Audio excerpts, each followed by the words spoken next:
We've heard today a variety of people say many of the same things. So lower cost, choice, flexibility, freedom, the ability really to enable the government employees to figure out how to use technology to solve specific problems. All of those things are real. I work for a company that's built its business around PostgreSQL, the open source database. I've been there for 4 years after 6 years at Red Hat, and what I've found over the last 10 years is it's amazing the number of relevant uses of open source to help with those specific needs. But I just spoke at lunch with a gentleman from the Air Force, and he was talking about how his job is to find redundancy across enabling applications, because his concern is that over the next 18 months, the budget cuts are going to be so significant that they have to find places within applications and technology to cut cost out. But the biggest problem is that they're locked in. He's a stovepipe within the Air Force. And then within the context of the Air Force, there are multiple stovepipes, i.e. applications that do similar things, but they're built with proprietary technologies that don't allow the flexibility to move pieces to be able to support this umbrella of needs. So the cost redundancy is staggering, in addition to the fact that the proprietary software costs are multiples of open source. So again, it goes back to real-life examples of going back to, you need, the federal government needs to cut costs. They need the flexibility to be able to use technology that gives them choice. And I think today has been a great example of seeing so many of those real-life examples of how people are using open source products like Postgres to satisfy their needs and lower costs. We've been very fortunate over the last 4 years that I've been at Enterprise DB to see really two big buckets of opportunities. One is in new applications. So whether it's using Red Hat Enterprise Linux, whether it's using JBoss or using our open source database Postgres, they're identifying needs for new enabling technologies to satisfy new application needs, and they need to pick low-cost technologies like Postgres. And so the number of new applications needing new databases that are coming to us, over the last 18 months, it's been remarkable. I think the second big area is really database migration. Oracle is by far the biggest cost that I hear about from a database or really IT infrastructure standpoint. And so people are coming to us because we have very unique capabilities to be able to migrate the stored procedures, the triggers, really that business logic layer within the Oracle database, and move it without changing any of those to a low-cost database alternative.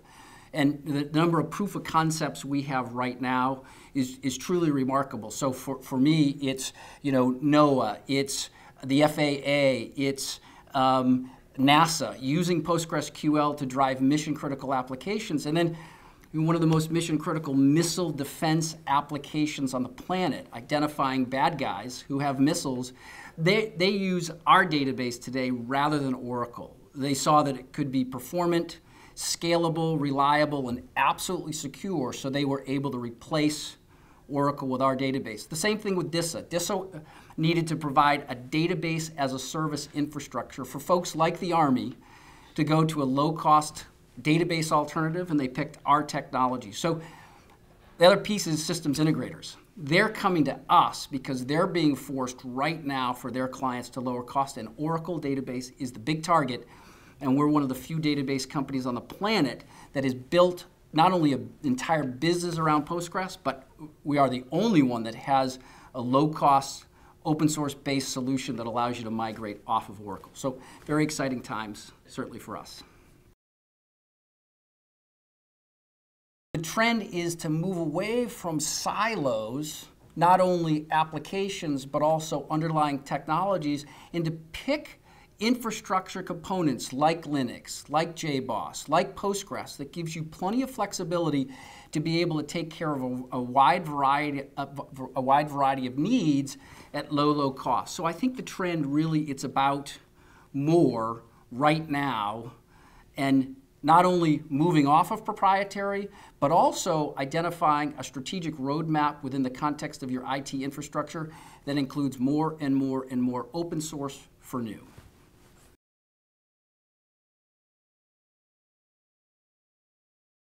Why wait? If you take a look at what they've done, so I started with Red Hat back in 2002, and if you take a look at the Unix to Linux migration, and if you were to quantify for everybody who's done that move how much money they saved, and then if you ask them, had they accelerated that migration process, how much more would they have saved, would they have done it? The answer is emphatically yes. The move from WebLogic and WebSphere to JBoss, it's happening all around us right now. They know from their experience from Unix to Linux that it pays off, it makes sense. These open source solutions are performant, they're reliable, they're secure, they're scalable. Oracle is by far the largest infrastructure cost. It's 2, 3, sometimes 4 times what they're spending on the OS and middleware, and yet they're waiting. So my question really is, why are you waiting? The contracting practices that the federal government has had to endure with Oracle make it frustrating at the least, infuriating for most. We have built an option on a database that's been around 25 years. It has a very robust community that's been around for 15 years. And you can move from Oracle to an open source based solution that's 80 and 90% less than the cost of Oracle. So you have a roadmap in front of you.